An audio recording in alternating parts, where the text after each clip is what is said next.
Siemanko, pozdrawiamy ze stanu Kansas. Jesteśmy dokładnie w małej miejscowości Galena, przez którą przechodzi legendarna Route 66. Moi drodzy, wszystko tutaj jest zrobione pod to. Pochodzimy troszkę po tym mieście, oczywiście Wam pokażemy. Takiej miejscowości odwiedzimy parę na pewno na naszej trasie, ale to znakomicie. Patrzcie, Cars on Route 66. Możecie tutaj zobaczyć stację benzynową. Ciekawe, czy to działa. To nie działa normalnie. Ale to jest super zrobione, naprawdę. Tak, i dokładnie tutaj na tej tablicy jest napisane, że jak ci, którzy wymyślali tą bajkę, autka, przejeżdżali tutaj właśnie przez Galen, zobaczyli stary, rozwalony samochód i to była dla nich inspiracja, żeby zrobić złomka. Tak samo laweta, tylko właśnie ten nie wiem jak się nazywał. Tam mamy jeszcze radiowóz policyjny, zaraz tam podejdziemy. No i straż pożarna. I jeszcze dalej pojedziemy i tam był burmistrz. Świetne miejsce, naprawdę świetne. Słuchaj, Złomciu, taka propozycja. A jakbym tak pojechał z tobą? No coś ty, chce ci się? Jasne. Wiecie co, to jest też ciekawe, bo podobno Route 66 normalnie nie przebiega przez Kansas, a jednak trochę przebiega, bo tylko 21 km tej trasy właśnie się tutaj znajduje. Niektórzy twierdzą, że właśnie miasteczko, w którym jesteśmy, jest jednym z najlepszych i najbardziej klimatycznych miasteczek w ogóle na tej trasie. Idziemy zobaczyć, tam dokładnie jest wjazd oficjalny. Ten odcinek trasy tutaj, tej drogi, historycznej drogi Route 66 znajduje się na samym rogu Kansas. Leci z Missouri, Oklahomy i tylko taki malutki kawałeczek, totalnie taki, że to jest 13 mil tylko, 21 km. No, to nam się udało i akurat przez to miasteczko, w którym jesteśmy. I nie dość, że miasteczko zasłynęło z tego, że przebiega przez nie trasa, jeszcze dodatkowo autka O, kolejne fajne miejsce. Autka tutaj też nagrywali właśnie ta stacja benzynowa i ten złomek, który tam stał, zainspirował. O, jest tutaj! Tutaj jest samochód szeryfa z autek.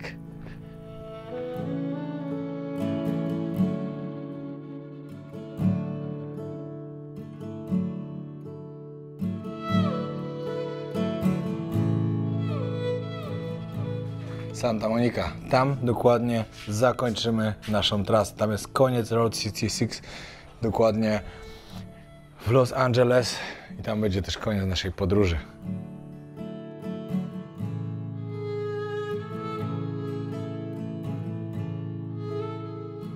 Z racji tego, że ciocia Ala oglądała autka milion razy z Grzesiem i nie tylko, i dziewczynkami, właśnie ta bajka była inspirowana chyba totalnie nawet tym miejscem, ze względu na to, że tam było, że przez Route 66, przez tą miejscowość szła ta droga i cały czas się coś tam działo, a nagle wybudowali autostradę i opustoszało.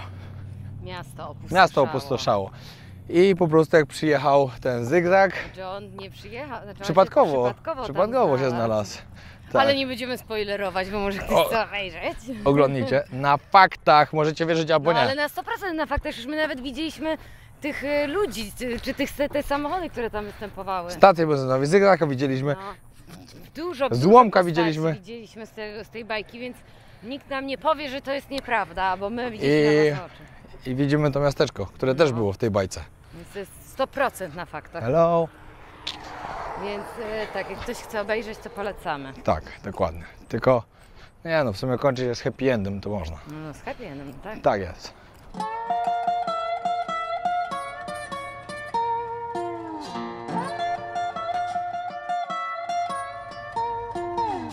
Powiem Wam, że jak twórcy aut zobaczyliby tego kampera, to na pewno też by coś z niego zrobili. 100%. Albo Transformersa. O, to jest jeszcze lepiej.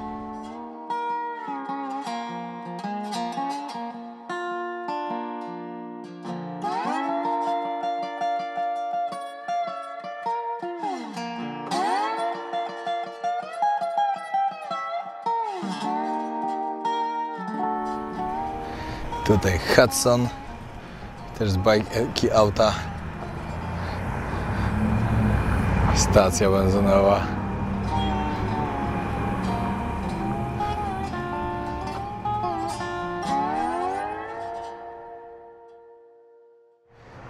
Idziemy się jeszcze przejść kawałek po miasteczku. Idziemy jeszcze na dalszą drogę, bo teraz Route 66 będzie skręcała. Ale taki fajny klimacik tu jest. Mega nam się podoba i cieszymy się mega, że mieliśmy przyjechać. Mieliśmy pojechać do Kansas City. I tak rano siedzę i mówię, nie no, trzeba gdzieś coś lepszego. No i to nam wpadło.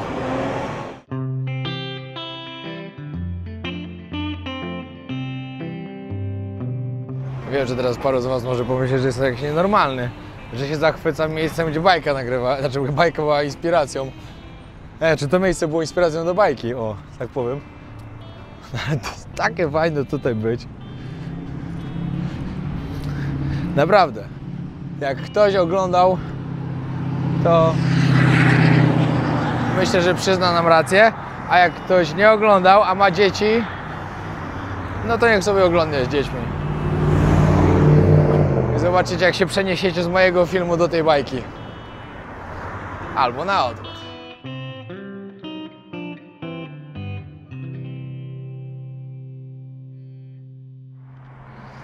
Ale czemu tu czołg stoi, to nie wiem.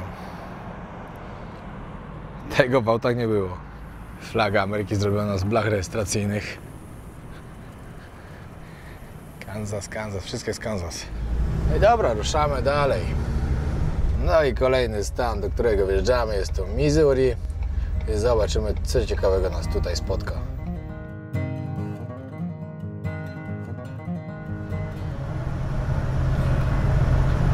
Takie rest area to jest naprawdę najlepsze, co tu jest na tych drogach w Ameryce.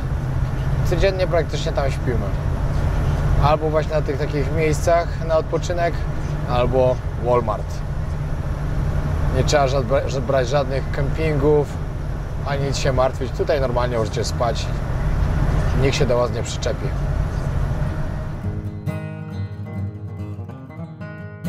Specjalnie nadrobiliśmy ponad 30 km, żeby przyjechać tutaj i zjeść pyszne kanapeczki z... Jak się to mięso nazywa? Brisket. Z brisket, dokładnie, czyli z tym mięskiem, co jedliśmy codziennie w Teksasie. No w ogóle jesteśmy na tych ogromnych stacjach, to są największe stacje na świecie. Jest tu tyle tych dystrybutorów, że po prostu szok. A w środku wygląda nie jak w sklepie, tylko jak w centrum handlowym. Hip, hip, hurra! Patrzcie, jak pani tam kroi mięso. Ej, ale tu jeszcze jest sandwich na No nie. Bardzo, bardzo wam polecam, jak będziecie w Stanach na tej stacji, bierzcie to. No i moi drodzy, to jest to. Dzisiaj wziąłem sobie siekaną. Tą wołowinę. No, ja miałem wtedy w plastrach. Aha, ja też. W plastrach. Ale smaku identyczny. No. To jest tylko posiekane, dlatego. A dzisiaj za dużo nie zwiedzaliśmy. Daleko mieliśmy do przejechania, ale wieczorem trening trzeba zrobić. Nasza ulubiona siłka, Planet Fitness. Ulubiona dlatego, że wiele razy nas za darmo wpuścili. Siła nie chce wypełniać. No nie chcę mi się wniosków wypełniać i po prostu, no dobra, wchodźcie. No, wszyscy spaliśmy tutaj. Tutaj jacyś ludzie mieszkają. Ale spoko. Nie no, dzisiaj była wymarzona Super. lokalizacja. No, o właśnie, ale wymarzona pod względem takim, tak. Mamy stację, Walmart, Starbucks i siłownia. Wszystko pod... Nie jest tylko zamieszkać No to tu. właśnie, że możemy tu zamieszkać. Się nic wie, że oni tu mieszkają. Idealna lokalizacja. Idziemy właśnie po kawkę i później siłka i później ruszamy na zwiedzanko. Musimy praktycznie zrobić wszystko to, co myśmy na wczoraj zaplanowane, bo wczoraj słabo nam to poszło.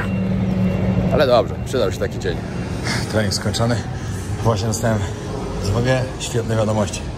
Pierwsza taka, że sklep Extreme Hobby, który robi dla mnie ciuszki, które oczywiście można tam zamówić, jest dużo różnych do wyboru. Wprowadził sprzedaż książki Moja ucieczka, czyli mojej książki, której naprawdę już bardzo wielu was kupiło. 5000 sztuk się sprzedało, także bardzo dziękuję. Z czego 25 000 złotych leci właśnie dla dzieciaków. O tym jeszcze będę mówił, jak już będzie przekazane. Najważniejsze jest to, że książkę można wysyłać, znaczy zamawiać z Anglii, Irlandii, Szkocji, z wszystkich tych krajów, do których nie można było wcześniej wysyłać. To właśnie w sklepie Extreme Hobby możecie sobie zamówić i oni wam wyślą. Także świetna info. Ja właśnie skończyłem trening. Forma cały czas. 5 razy w tygodniu trenujemy, także jest super. Mam nadzieję, że kiedyś takim pojeżdżę. Ale piękne. To też jest normalny dom. Nasze to jest małe mieszkanie. To jest większe niż jedna kawalerka w Warszawie. No na pewno. Przecież tu się jeszcze bok rozkłada. To ma spokojnie z 2 sypialnie w środku, salon. Nieźle. Dobra, pierwsze miejsce, które dzisiaj zwiedzamy, Fantastic Cave. Zaraz wam pokażemy. Piękną jaskinię, która tutaj jest. W okolicach właśnie Springfield, czyli w miejscowości, w której byliśmy przed chwilą. No i okej, jesteśmy w środku. O, tu kryształy piękne. Dobra. $36 od osoby za wejście. Tutaj wam pokażę właśnie, jak wygląda ta jaskinia.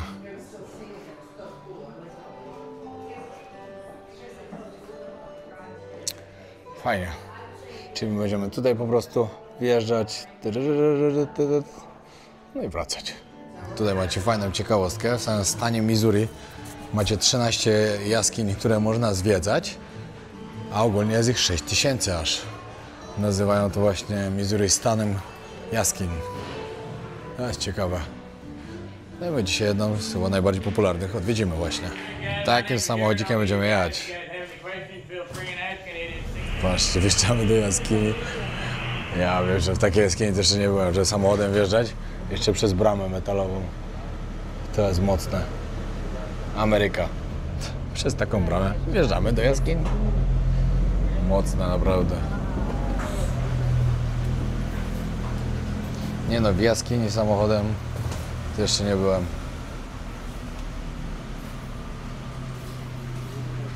Bo nie byłem w wielu bardzo pięknych jaskiniach na świecie. No, ta też ma być ładna. Nie no, aż tak nisko to nie jest.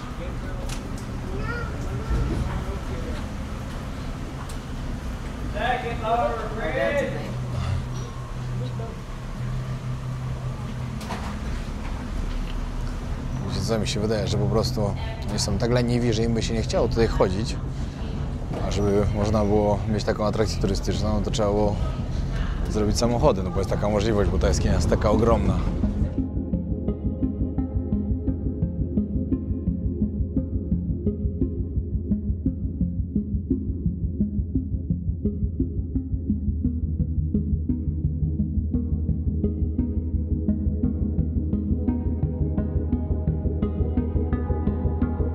Wyobraźcie sobie, że tutaj tym samochodem jedziemy pół mili w jedną stronę, pół mili w drugą stronę. Czyli no coś ponad, nie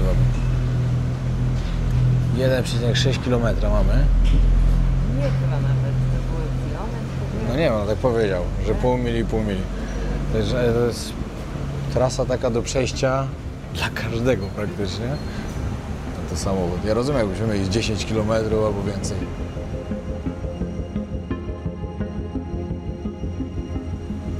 W ogóle opowiadał nam pan, że tutaj w czasach prohibicji tutaj był klub nocny przez 3 lata. Ludzie się tutaj ukrywali i sobie imprezowali.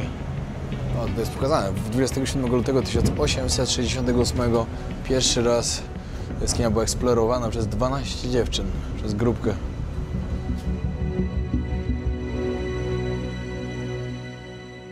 W 1960 roku koncerty tu były i tu była scena.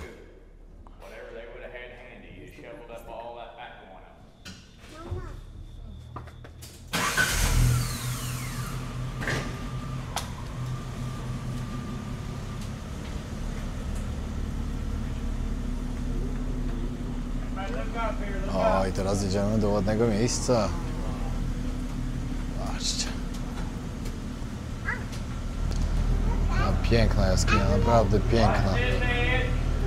Pomyślcie, że jak te dziewczyny wtedy przyszły tutaj ją eksplorować, miały ze sobą tylko świeczki.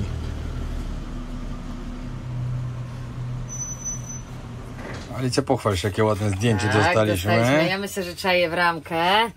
O, nie, to będzie do salonu, koło telewizora. Tak, w ramkę, koło to jest fajne, co? Na pamiątkę. Super.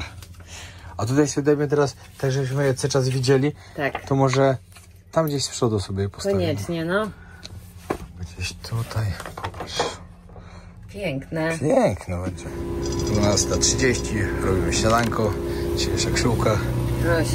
Trochę się rozwaliło, ale to nic, liczy się smak. No i właśnie dojechaliśmy nad Table Rock Lake, czyli jezioro Table Rock, ale my jedziemy właśnie do kanionu. Jezioro fajnie, bo fajnie, ale nas bardziej interesuje kanion. No i tak, szybka decyzja i stwierdziliśmy, że przyjedziemy sobie właśnie nad jeziorko, tutaj zrobić obiad z jakimś pięknym widokiem. Przez przypadek trafiliśmy w sumie na kemping, który też tutaj jest. Jeśli nie zostajecie tutaj na noc, to płacicie po prostu za wjazd $5. Jeśli zostajecie na noc, no to 40. No to tutaj tak jest tak kosmicznie dobra cena, że po prostu szok. Raz na czas jakaś motorówka przepływa tutaj po jeziorku. Tam dalej jest wyznaczone miejsce, gdzie się można kąpać. No oczywiście nigdy w życiu bym nie wszedł. Jak wiecie, nie za bardzo przypadam za kąpielami, gdzie dopiero w jeziorze. No i ludzie sobie przyjeżdżają, grille robią. Kemping w pełni.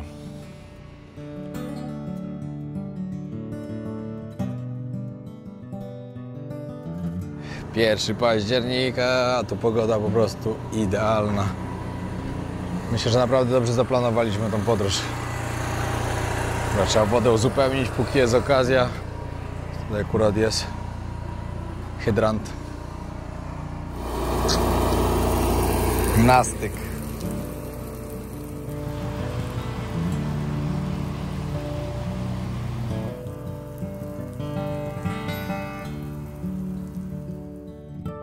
Moi drodzy, teraz krótki przerywnik. Muszę to powiedzieć w tym filmie, ponieważ właśnie nasza agencja dostała wyłączność na sprzedaż najnowszego osiedla na Bangtao na wyspie Phuket. Jeśli ktoś jest zainteresowany kupić w przedsprzedaży mieszkanie, zainwestować pieniądze, przeprowadzić się do Tajlandii lub po prostu kupić mieszkania na flipy, serdecznie zapraszamy Twins Real Estate. Mieszkania będą na Bangtao, czyli jednej z najbardziej popularnych i najlepszych dzielnicy na Phuket, gdzie są naprawdę przepiękne plaże, świetne beach bary, międzynarodowe restauracje i sklepy i Bangtao Muay Thai MMA, super salka do ćwiczeń. Ale to już taki dodatek. Także jeśli ktoś chce troszkę więcej informacji, zapraszam Was serdecznie na naszą stronę Twins Real Estate Phuket. Tam możecie się odezwać w wiadomości na Instagramie lub po prostu tam w bio podany jest numer WhatsApp, to można też się tam odezwać. Dobra, oglądajcie dalej. No i dojeżdżamy do Good Canyon.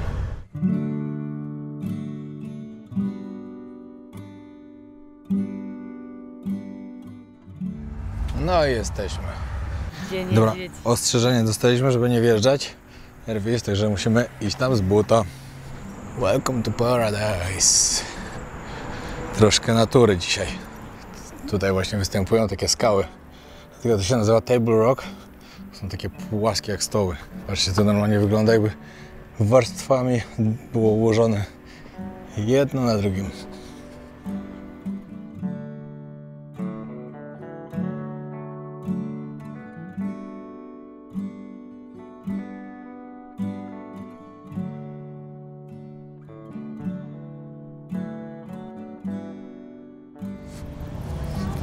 Dobra, zaraz wam powiemy, ile wejście tutaj kosztuje.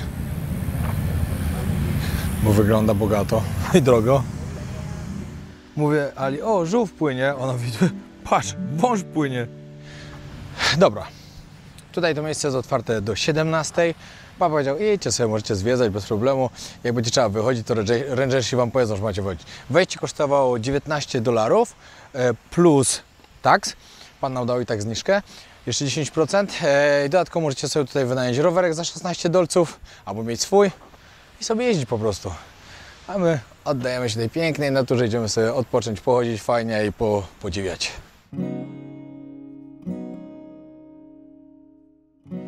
Tutaj na wejściu z jednej strony ten budynek to restauracja, toalety, tutaj macie rowerki do wypożyczenia, no ale $16 na godzinę, no nie opłaca nam się po prostu. Nie ma co gadać. Zresztą wolimy się przejść. Ale jak przyjeżdżacie na dłużej, to naprawdę myślę, że to fajna opcja sobie wziąć rowerek i pojeździć. Patrzcie, jaki świetny domek na drzewie. Zawsze o takim marzyłem. No pomyślcie to. Kto jako dziecko nie chciał mieć domku na drzewie, to jeszcze takiego wybujanego. Ha, marzenia. My u babci jak robiliśmy, to po prostu na drzewo się wspinaliśmy. Deski tylko się przybijało do drzewa, że była tylko sama podłoga i tak już byliśmy szczęśliwi, że mamy taką bazę. Ale to jest ładne miejsce, naprawdę. Tak przyjemne. Zobaczcie, piękny wodospadzik.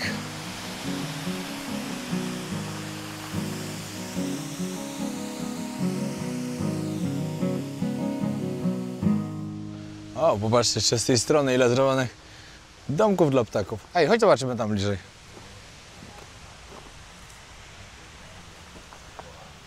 A, tędy się wchodzi? Tak, schody tu są. Wchodzimy? Ciekawe, czy można. Dobra, nie będę komuś do chałupy wchodził. Nie, no na pewno nie, to jest zrobione pod turystów. Ale fajne. Marzenie dzieciństwa.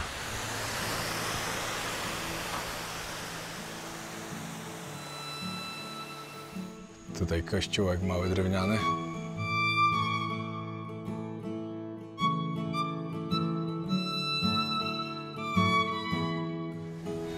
Pamiętacie, jak mówiłem o leniwych ludziach w Stanach? No to właśnie, zamiast przejść się po parku albo przejechać na rowerze, no jadą samochodem. Ale przyjemność.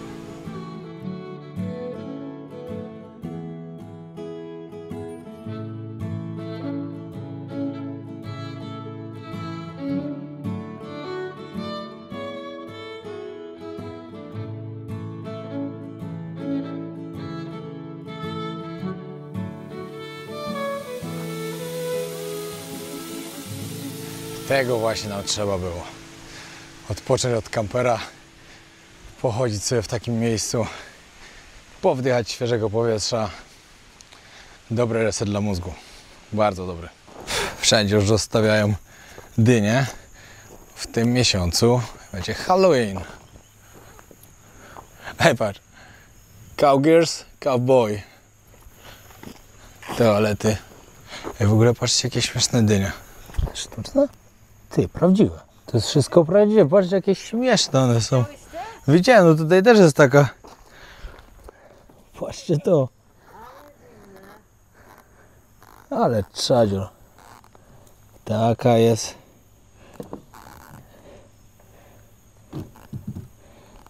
Ale super. Nie no, te co wyglądają jak rozgwiazdy, to w ogóle. Cieszę się, że będziemy w Stanach i zobaczymy, jak to wygląda tutaj na miejscu. Wiadomo, nie będzie to takie Halloween, jakbyśmy chcieli, bo będziemy wtedy na Hawajach, ale myślę, że na Hawajach też będzie spoko. Weszliśmy tutaj do środka jeszcze do restauracji, zobaczyć, jak wygląda. Robi wrażenie. Dobra, nic, wracamy. Jedziemy do kolejnego miejsca, które mamy na trasie dzisiaj ustalone. Witamy w kolejnym stanie. Arkansas.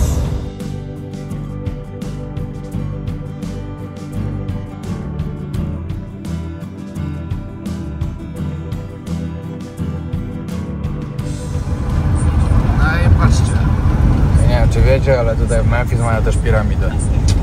Jak w Egipcie.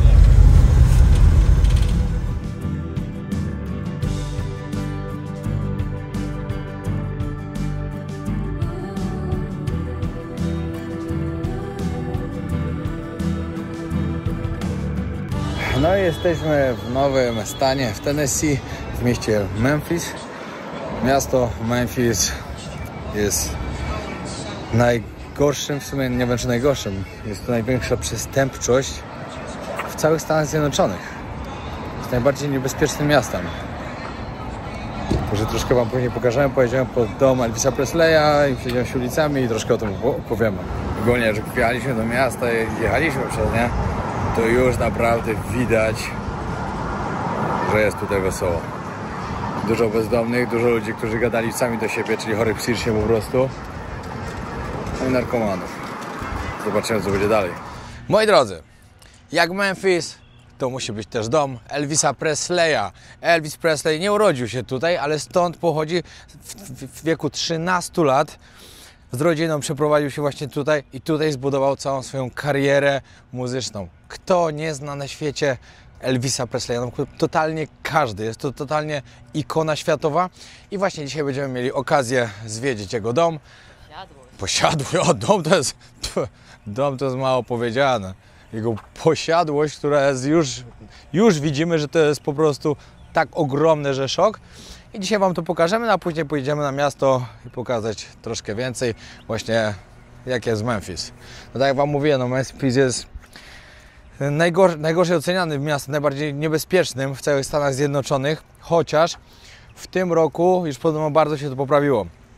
W 2023 400 zgonów, 400 morderstw na ulicy. W 2024 było już 100 mniej. W tym roku ta liczba zdecydowanie się poprawiła, ale to jest to, co Wam mówiłem. Donald Trump naprawdę czyści Amerykę, wprowadził dużo zmian i to naprawdę widać i trzeba mu to przyznać. O, tutaj możecie zobaczyć zdjęcia Elvisa. W ogóle Elvis zmarł bardzo szybko, w wieku 42 lat. Żona znalazła go martwego w łazience.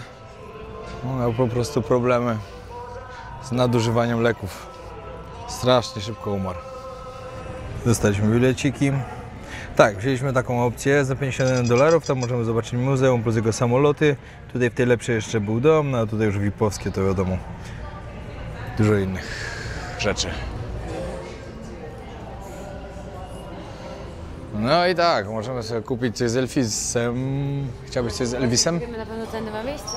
No na pewno zawsze przez sklep się przechodzi. Chociaż przez sklep się wychodzi właśnie, to może nie. Aha, nie, ona mówi, że muzeum w jedną stronę, a w drugą stronę samoloty. Graceland.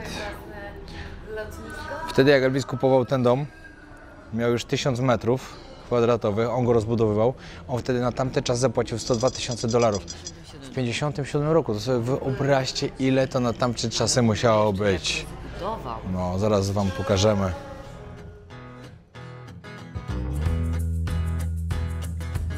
I zaczynamy od muzeum.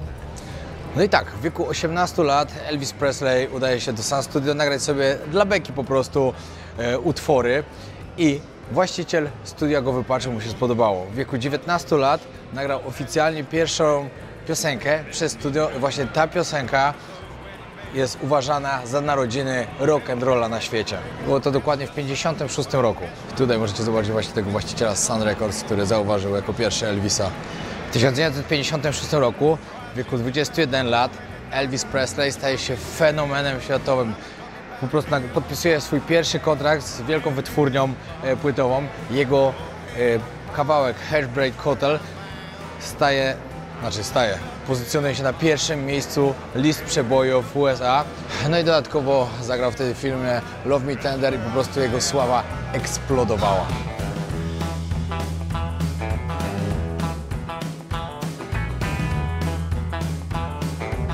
Tutaj możecie zobaczyć Sun Studio, pierwsza wytwórnia, która zauważyła Elvisa Presleya. No i tu jest fajnie napisane, że właśnie Elvis Presley zrobił coś innego niż było wcześniej, że połączył czarną i białą muzykę razem, że był to miks popu, country i gospel i powstał rock and roll. I to właśnie była wielki początek dla innych też gwiazd, które tworzyły taką muzykę. I też jest napisane o tym, że on pierwsze dwie piosenki, które nagrał w studiu, to po prostu nagrał jako prezent urodzinowy, spóźniony prezent urodzinowy dla swojej matki. No i później przez rok wpadał do tego studia i ten właśnie właściciel go zauważył i powiedział mu, żeby zrobił profesjonalne nagranie. I tak zaczęła się kariera Elvisa Presleya. Tearing up and turning up and getting lit up. Good God, awful greasy and drunk as hell. I cried, I'm coming for you, buddy.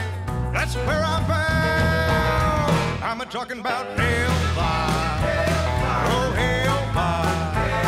Yeah, hellfire. That's where I'm bound.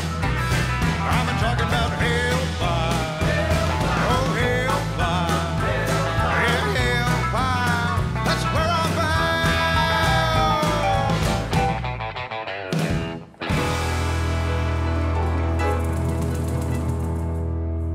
Co trzeba przyznać, że Elvis zawsze lubił dziwne stroje. Tutaj są właśnie całe garderoby z jego ubraniami. się ubierał na różne koncerty. Las Vegas. W Las Vegas on ciągle jest żywy. Można sobie na przykład wziąć ślub u Elvisa Presleya. Może nie u niego, ale on jest jako ksiądz. Osoba udzielająca. O.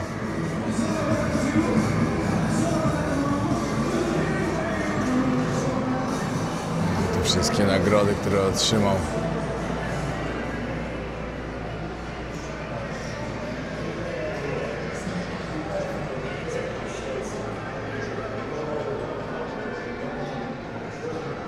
O, tej Grammy Awards 14 razy był nominowany i 3 razy zdobył nagrodę. Ale mogę zabrać cię na koncert Elvisa Presleya?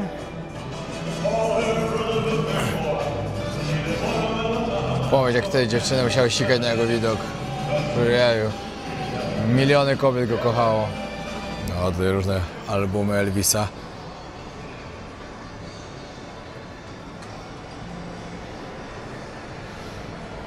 Tak, okulary są można kupić jak Elvis. Nie no, petarda. Nie w moim stylu, ale niektórym się pewnie spodobają. Elvis. Ej, patrzcie to jaki zegar.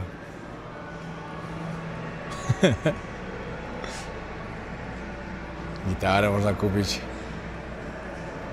Fajne miejsce, bardzo warto odwiedzić. Tutaj motocykle Elvisa.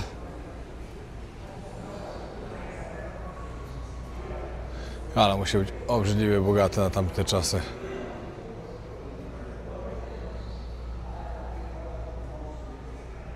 Tutaj jeszcze jest cała kolekcja samochodów Elvisa Presleya. O, Ferrari miał.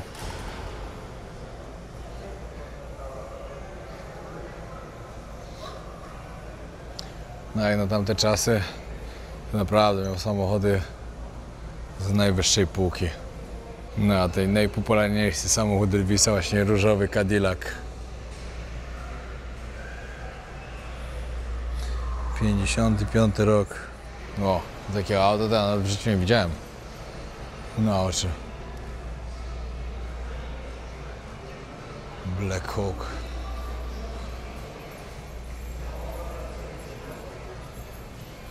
W 73 roku go miał.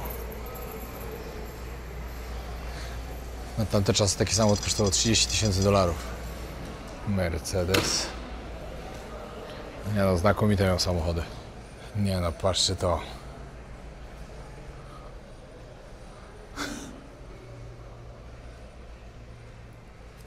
W tamtych czasach jeździć takim Cadillaciem, to trzeba było być kozakiem. No widać, że Elvis lubił dobrze się pokazać w dobrych samochodach. Co warto powiedzieć też na temat tego, jak majętny był Elvis Presley. No to w latach, kiedy osiągał największe sukcesy, w latach 50. do 70. zgromadził $100 milionów. Na tamte czasy. Na te teraz pewnie byłoby to 5 razy więcej. Ale później, jak już przestał tak koncertować, to bardzo dużo pieniędzy wydawał. Wiadomo, tutaj Graceland trzeba było utrzymać, wielu ludzi trzeba było utrzymać, a Elvis Presley lubił też bardzo dobrze żyć. I wtedy podobno jego majętność zdecydowanie zaczęła spadać. Tylko po jego śmierci szacowano jego majątek na około 4-5 milionów dolarów, czyli około 20-25 milionów dolarów na te czasy teraz, jakbyśmy przeliczyli. Pomyślcie, że szacuje się, że cała marka właśnie Elvis Presley Enterprise jest warta setki milionów dolarów. Podobno około 500 milionów dolarów. No, nie dość, że dużo zrobił za życia, to cały czas robi dla ludzi jeszcze po swojej śmierci. Patrzcie, jaka restauracja, można sobie w Cadillacu zjeść. Dobre. Na sam koniec jeszcze idziemy zobaczyć samoloty Elvisa Presleya. Ciekawe, co tam w środku miało. Na pewno było ciekawie. No i tutaj jego pierwszy samolot. Myślcie sobie, w tamtych czasach mieć swój samolot. To nie byle jaki samolot. Ogromny samolot. Tutaj jeden, ale to nie jest. Elvis miał 2 samoloty. Mamy jeszcze jetta. Jeden miał taki ogromny, a drugi miał jeszcze jetta swojego, który jest tam. Dobra, idziemy zaglądnąć. Najpierw do małego czy do dużego? Do małego nie można wejść. Jak A nie? można. To jest tak. Dobra, idziemy wejść, no. Dobra, zacznijmy od małego. Zobaczymy, jak wyglądało w środku w jetcie. No, zapraszam do mnie do jetta, chodźcie, zobaczycie. Oho.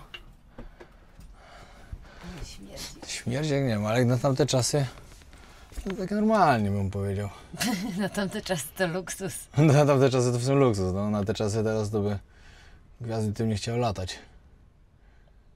Ale w ogóle mieć jetta na tamte czasy to umówmy się, hello. Dobra, chodźmy do środka, do dużego. Thank you. Sure. Tu można przez niego przejść, bo można tam i tu. Dobra, chodźcie, zobaczymy, jak było w dużym. Wyłączę, pani nie widziała, że nagrywasz. Chodźcie. Złota umywalka. Szafy.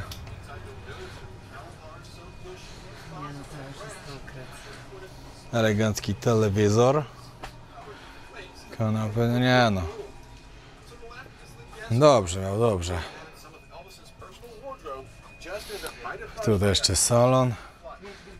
Wiecie, co to właśnie było? Że córka Elvisa nigdy nie widziała śniegu i chciała zobaczyć. No to polecieli sobie zobaczyć śnieg na parę minut, pobawiła się i wrócili. Barek.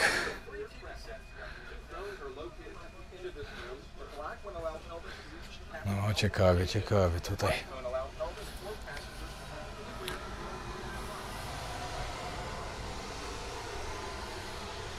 O, tu jeszcze łóżko miał. Biznes klasa.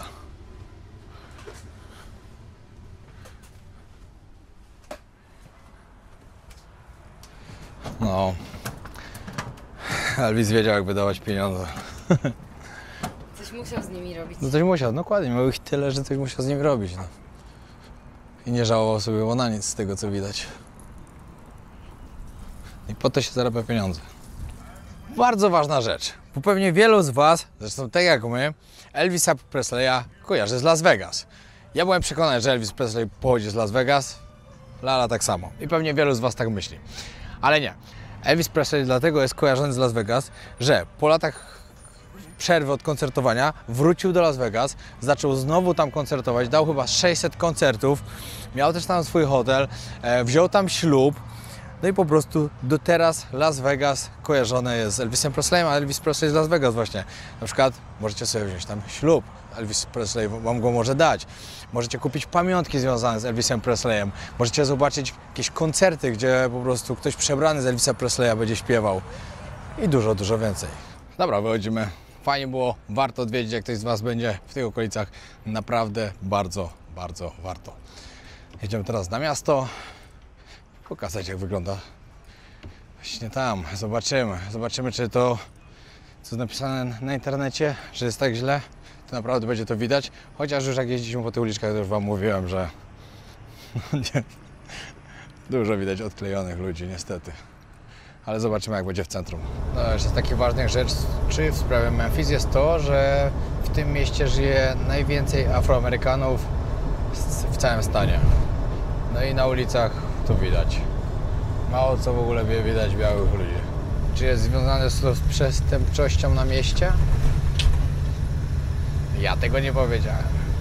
Piękne murale.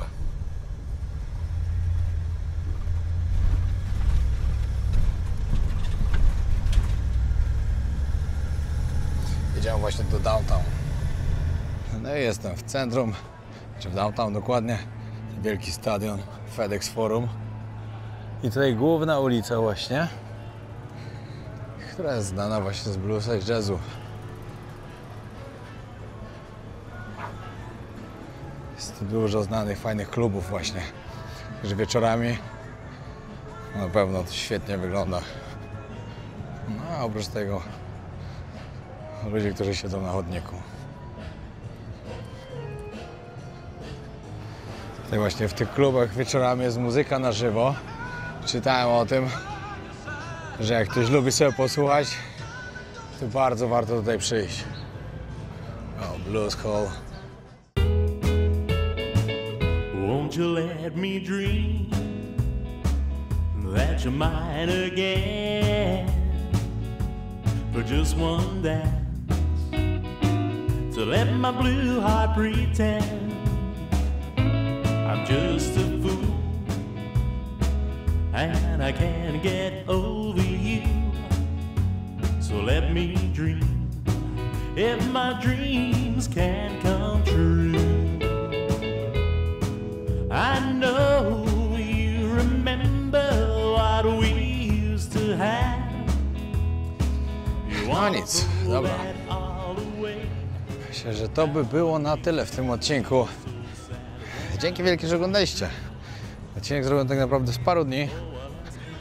Kolejny też, myślę, że będzie z kolejnych 2 dni.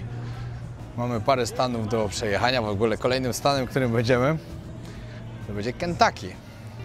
Z czego jest znany Kentucky, moi drodzy? Z Kentucky Fried Chicken, KFC. To właśnie tam powstało KFC. Także pojedziemy zobaczyć miejsce, gdzie to się stało, czy gdzie jest główna właśnie fabryka. Dodatkowo związane z Muhammadem Ali, wielkim bokserem. No i dużo więcej. I później będziemy jechać dalej, aż do Chicago. Tak nie jedziemy całkowicie prosto do Chicago, troszkę jedziemy naokoło, bo chcemy więcej stanów odwiedzić, więcej miejsc zobaczyć. No ale planujemy na weekend już być w Chicago. No bo wiadomo, fajnie tam będzie być akurat na weekend. Wiecie o co chodzi. Dobra, trzymajcie się, pozdrawiam serdecznie. Dzięki, że tu jesteście, naprawdę bardzo doceniam. Pozdrawiam.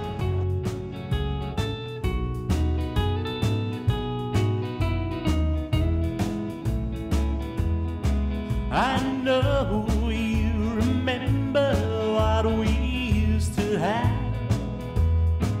You wanna throw that all away. How it makes me feel so sad. Won't you let me dream? What else can I do? Won't you let me dream if my dreams can come true?